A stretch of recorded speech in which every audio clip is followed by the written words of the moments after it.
Hi hi, ఎలా ఉన్నారు? నేను బాగున్నాను. మీరు సూపర్గా ఉండాలని కోరుకుంటున్నాను. ఈరోజు టాపిక్ ఏంటనుకున్నారు? ఒక టెంపుల్ గురించి మీకు చెప్పాలని ఈ వీడియో చేస్తున్నాను అనమాట. ఇంకెందుకు మరి లేట్, పదండి చూసేద్దాం.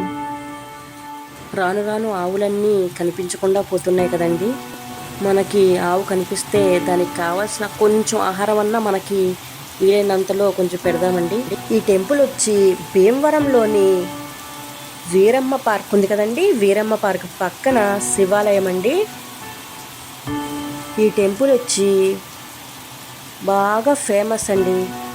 అందుకే ఈరోజు వీడియో ఈ టెంపుల్ గురించి చెప్పేద్దాం అనుకుంటున్నాను. మరి ఈ టెంపుల్ నేమ్ వచ్చి పార్వతీ సమేత భోగలింగేశ్వర స్వామి వారండి.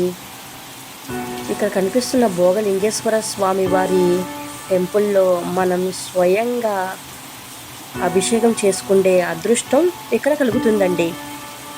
శివునికి స్వయంగా అభిషేకం చేయడం వల్ల మనకి భోగ భాగ్యాలు వస్తాయన్నమాట. ఇలా మన చేతితో మనం అభిషేకం చేసుకునే అదృష్టం అనేది చాలా కొన్ని టెంపుల్స్లో మాత్రమే ఉంటుందండి. కానీ ఇక్కడ మాకు దగ్గరలో ఉండడం అనేది అది నా అదృష్టంగా భావిస్తున్నాను. నాకు తెలిసి చాలామందికి శివునికి స్వయంగా అభిషేకం చేసుకోవాలని ఉంటుంది, కానీ అన్ని టెంపుల్లో కుదరకపోవచ్చు. ఈ టెంపుల్లో అయితే మనం స్వయంగా మన చేతులతో మనం పాలాభిషేకం, జలాభిషేకం, కుంకుమాభిషేకం, ఇలా ఎన్నో అభిషేకాలు మన చేతితో మనం చేసుకోవడానికి ఈ టెంపుల్ అవకాశాన్ని కలిగిస్తుంది. అందరి దేవుళ్ళ కంటే ముందు విఘ్నేశ్వరుని పూజించాలి అంటారు కదండి. అలాగే ఈ టెంపుల్ సన్నిధిలో విఘ్నేశ్వర స్వామికి కూడా మనం జలాభిషేకం చేసుకుని మొదటిగా పూజ చేసుకోవచ్చు. మొదటిగా విఘ్నేశ్వరునికి జలాభిషేకం సమర్పించి తర్వాత శివునికి పాలాభిషేకం కానీ మనం ఏదైతే అభిషేకం చేయాలనుకుంటున్నామో ఆ పదార్థాలన్నీ తీసుకువెళ్ళి మనం స్వయంగా అభిషేకం చేసుకోవచ్చు అన్నమాట. ఏ వస్తువులు కొనే స్తోమత లేకపోయినా జలాభిషేకంతో శివునికి మనస్ఫూర్తిగా అభిషేకం చేసుకొని తరించవచ్చు.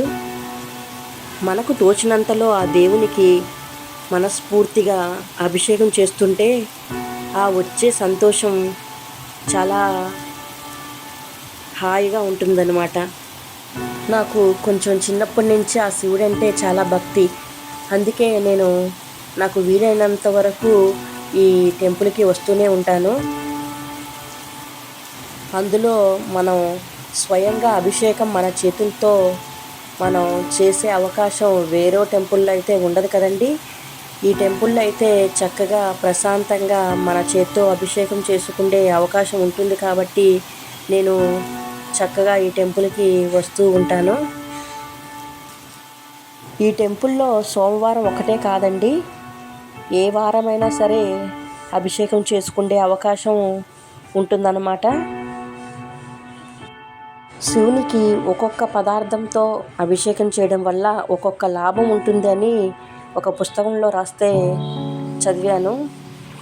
అలాగే మన చేత్తో స్వయంగా అభిషేకం చేయడం వల్ల మనసుకి మాత్రం చాలా సంతోషంగా అనిపిస్తుంది.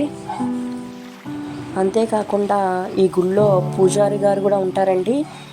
చక్కగా మనకు అభిషేకం అయిపోయిన తర్వాత మనని ఆశీర్వదిస్తారు. ఆ ఆశీర్వాదాలు దేవుడే ఇచ్చాడా అన్నంత హాయిగా ఉంటాయి. అలాగే ఈ టెంపుల్లో ఈవినింగ్ నుంచి పూజలు కూడా స్టార్ట్ చేస్తారు. 8 వరకు పూజలు జరుగుతూనే ఉంటాయన్నమాట.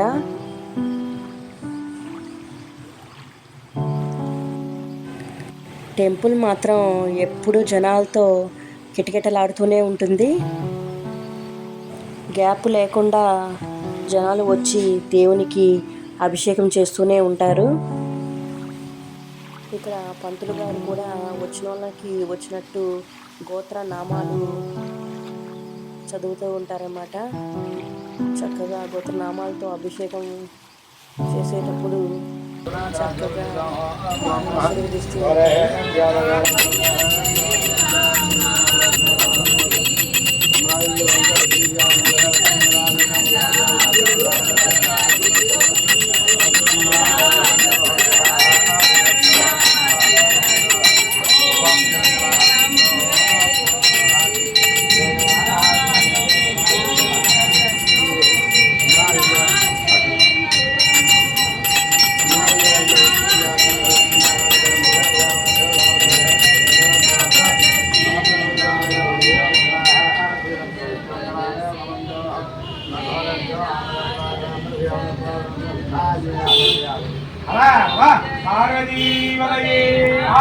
హర మహాదేవ శంభో శంకర.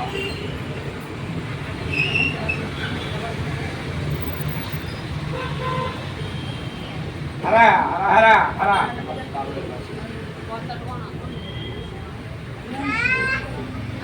ఏంటి